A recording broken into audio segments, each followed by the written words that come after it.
আসসালামু আলাইকুম ওয়া রাহমাতুল্লাহি ওয়া বারাকাতুহু। সুপ্রিয় দর্শক মণ্ডলী, এসকে কম্পিউটার ট্রেনিং সেন্টারে সবাইকে স্বাগত। আজকে আমি শেখাবো ভাউচার প্যাড কিভাবে তৈরি করবেন। মাইক্রোসফট ওয়ার্ডে আপনি ভাউচার প্যাড কিভাবে তৈরি করবেন সেটা অত্যন্ত সহজ ভাষায় দ্রুত দেখা দেওয়ার চেষ্টা করছি। ততক্ষণ আমাদের সাথেই থাকুন। আপনি মাইক্রোসফট ওয়ার্ড ওপেন করবেন এইভাবে। ওপেন করার পরে সর্বপ্রথম আপনি পেজ লেআউটে যাবেন। পেজ লেআউটে গিয়ে মার্জিন এসে আপনি ন্যারো করে দেবেন, চতুর্দিকে narrow. Orientation landscape, size A4, দুইটা কলাম নেবেন। এক কলাম থেকে আর এক কলামের দূরত্ব 1 ইঞ্চি গ্যাপ দেবেন, দিয়ে ওকে দেবেন। ব্যাস, হয়ে গেল। এখন আপনি কাজটা শুরু করবেন।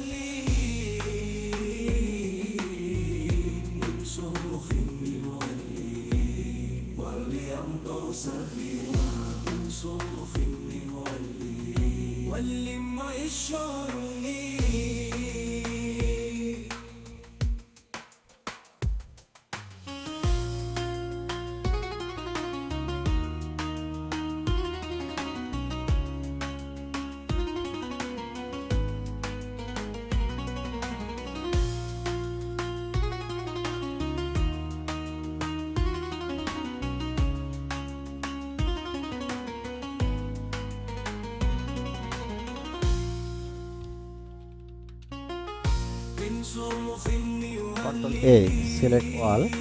এরপর আপনি হোমে যাবেন। হোমে গিয়ে এই জায়গাতে আপনি দেবেন 14 সাইজ, এন্টার। এক লাইন থেকে আরেক লাইনের দূরত্ব, লাইন স্পেসিং আপনি কমায় দেবেন। এখানে আছে 0, এখানেও 0 করবেন, এখানে করবেন সিঙ্গেল, দেন ওকে। উপরের লাইনটিকে আপনি একটু বড় করে দেবেন, হেডলাইনটা বড় এবং বোল্ড করবেন। এই দুইটার মাঝখানে ক্লিক দিয়ে স্পেস চাপ দিলে পরে দুইটা দুদিকে চলে যাবে। নামের এই ডটগুলো একটু বাড়ায় দিতে হবে, এখানে এগুলো একটু বাড়ায় দিতে হবে। বাস, দেন এন্টার। এখানে আপনি কি করবেন, টেবিল নেবেন। 3টা রো নিলাম, 3টা কলাম নিলাম। তিনটা আমি কলাম নিয়েছি, 2টা রো নিয়েছি। এইটাকে আমি সেন্টার করে দিলাম, কন্ট্রোল ই চেপে সেন্টার করে নিলাম। এখানে লিখব বিবরণ দর টাকা। এই কলামটাকে আমি ছোট করে নিলাম, এটা আরেকটু ছোট করলাম। ব্যাস, এই জায়গাটা সিলেক্ট করে এই জায়গাতে গিয়ে শেডিং কালার একটু শেডিং কালার দিয়ে দিলাম। আপনি দিলেও দিতে পারবেন, না দিলেও না দিতে পারবেন। এরপরে এখানে ক্লিক দিয়ে enter enter enter, tab tab, আবার ট্যাব ট্যাব, আবার ট্যাব ট্যাব। এখানে দেবো মোট জমা বাকি। ব্যাস, তাহলে এখানে দেবো হচ্ছে মোট টাকা, এখানে জমা টাকা, এখানে বাকি।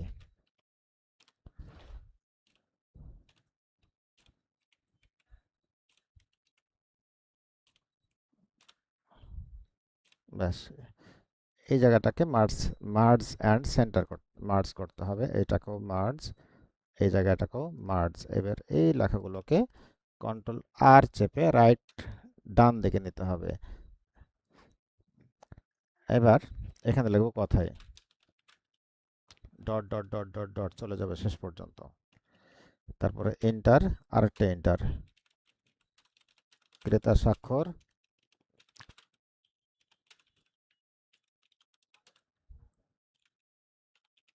বিক্রেতার স্বাক্ষর। কন্ট্রোল ই চেপে মাঝখানে নিয়ে দুইটার মাঝখানে আবার ক্লিক দিয়ে স্পেস চাপ দিলে দুইটা দুই দিকে চলে যাবে।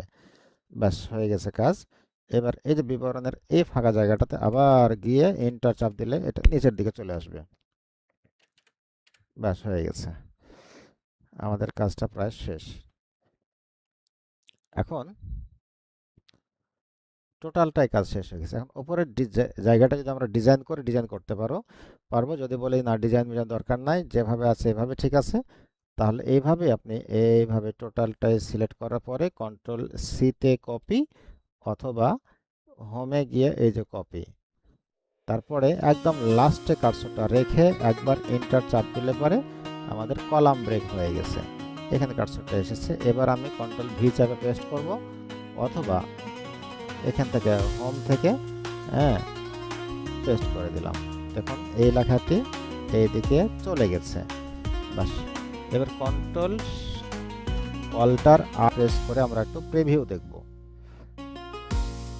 কন্ট্রোল অল্টার আই, এই যে প্রিন্ট প্রিভিউ দেখতে পাচ্ছি আমরা।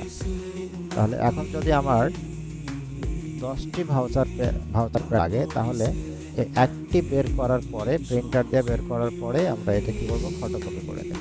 5টা করে মাঝখান দিয়ে কাটলে 10টা হয়ে যাচ্ছে। এভাবেও আমরা আমাদের ভাউচার প্যাডগুলো তৈরি করে নিতে পারি। তো যারা আমাদের এই ভিডিওটি এতক্ষণ পর্যন্ত দেখলেন, সবাইকে ধন্যবাদ এবং মোবারকবাদ জানাচ্ছি। আসসালামু আলাইকুম ওয়া রাহমাতুল্লাহি ওয়া বারাকাতুহু।